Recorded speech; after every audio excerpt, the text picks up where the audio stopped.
พันพ่อขึ้นเชยหอดเชยหอดพญากุมารตลาดเก่าลือสีเถ่าปุญญไพ่เรียบร้อยสีบอกไห้โศกเก่าสีใหญ่มหาไส้พี่ตะกองคำเมืองโศกสีวันมาไห้ถ้าเป็นความเจ็บไข้วัดไอทุกโศกปากไว้เป็นบ่ต่อบุญเก่าหมากใหม่เด้อเด้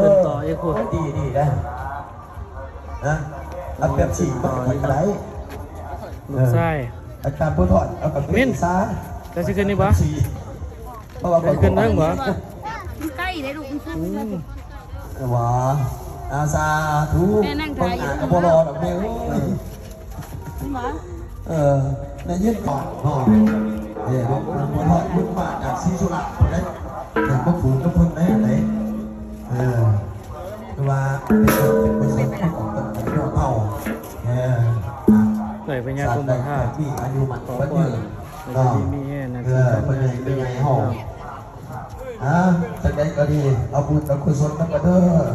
อถือว่าวันนี้บุญสุดท้ายนะไปก็ได้ท่าโอ้โห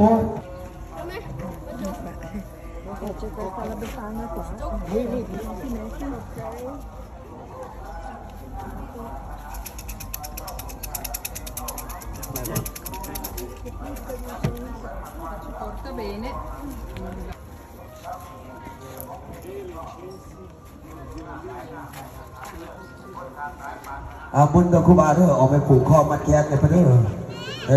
ครูบาเฮาต้องผูกก็ทอดเฮาเนาะผูกคอมัดแขนได้ขน่อย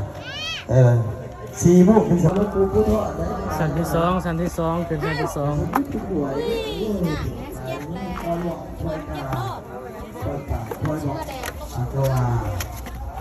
อาจารย์มากเลยนี่พวกเด้อหน่อยยกมือพิไสยกปุ๊บวัดต้องยิงเข่าสักนิดมากต้องยิงใจต้องยิงสักนิดน้อยใส่สีกินเองไปที่กินไหนไม่ได้กันทุก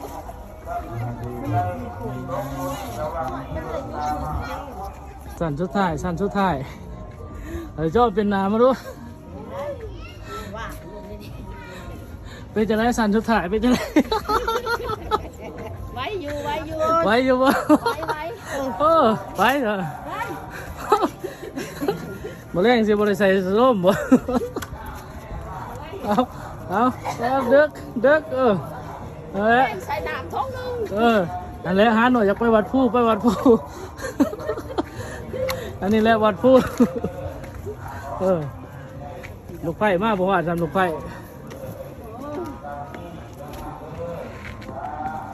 สวยงามหลายสูงแห้ง